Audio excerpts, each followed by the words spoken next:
आज फिर से हम चर्चा करेंगे स्वर विज्ञान के बारे में और बड़ा महत्वपूर्ण विषय है। हर परिवार में कई सदस्य एक बीमारी से त्रस्त हैं, उसका नाम है कब्जियत। आप ठीक समझे।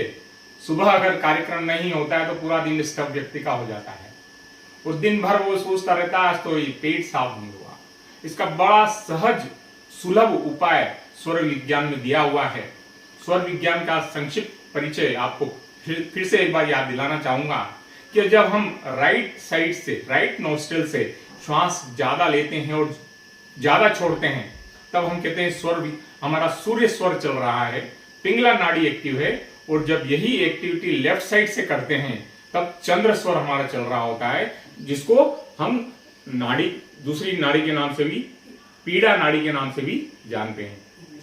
अब पेट के लिए किस तरह से इस स्वर का अत्यधिक महत्व है मैं आपको बताना चाहूंगा कि जब भी आप खाना, पखाना और स्नान, नहाना, ये तीन काम करें तब आपकी सूर्य स्वर आपका एक्टिव होना चाहिए।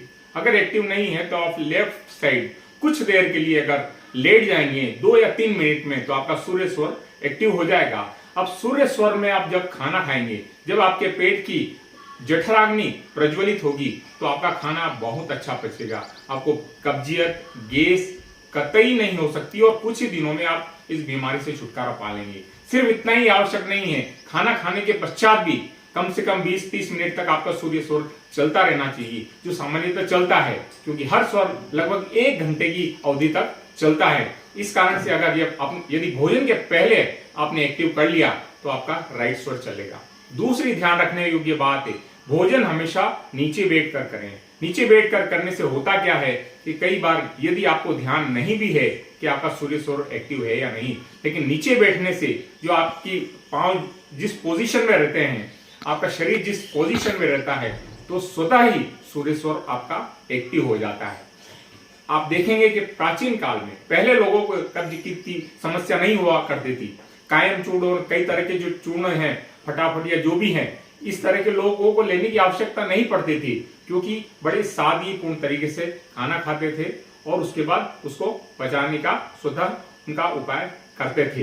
तो इस कारण से देखा आपने कि किस तरह से सूर्य स्वर में अगर आप भोजन करेंगे तो आपका भोजन अच्छा पचेगा। इसके साथ ही नहाने के समय भी आप सूर्य स्वर जब चलता रहे तब नहाएं और पखाने के समय भी आप सूर्य स्वर को एक्टिव करके आप जाएं, आपका पेट बहुत बहुत अच्छा साफ होगा। मित्रों, पूरे शरीर में 72,000 नाड़ियां हैं और उनमें से सबसे महत्वपूर्ण जो 3 नाड़ियां हैं, ईड़ा नाड़ी लेफ्ट साइड वाली, पिंगला नाड़ी राइट साइड वाली, और कुछ सेकेंड के लिए जब दोनों नाड़ियां एक्टिव होती है 1 घंटे के अंतराल के बाद 5-7 सेकेंड के लिए, उसको बोलते हैं सुषुम्ना नाड़ी। जब सुषुम्ना नाड़ी चले तब कोई कार्य नहीं करना चाहिए सिवाय अध्यात्म के, क्योंकि सुषुम्ना नाड़ी चलते समय अगर आपने कोई भी कार्य किया तो 100% आप उस काम में असफल होंगे। ये बहुत गहरा विज्ञान है, इसके बारे में लोगों में बहुत कम अवेयरनेस है। और जब लोग स्वरों के प्रति जागरूक होकर स्वरों के अनुसार काम करने लगेंगे तो उनको काम करने के पहले ही इस बात का आभास हो जाएगा ये काम सफल होगा या असफल होगा। इतना महत्वपूर्ण विज्ञान है। कई वीडियो इसके बारे में और कई कोर्सेज अवेलेबल हैं, तो इस पर निश्चित रूप से समय निकालकर थोड़ा ज्ञान अर्जित करने की कृपा करें, तो जिससे आपके जीवन में बहुत लाभदायक हो। धन्यवाद।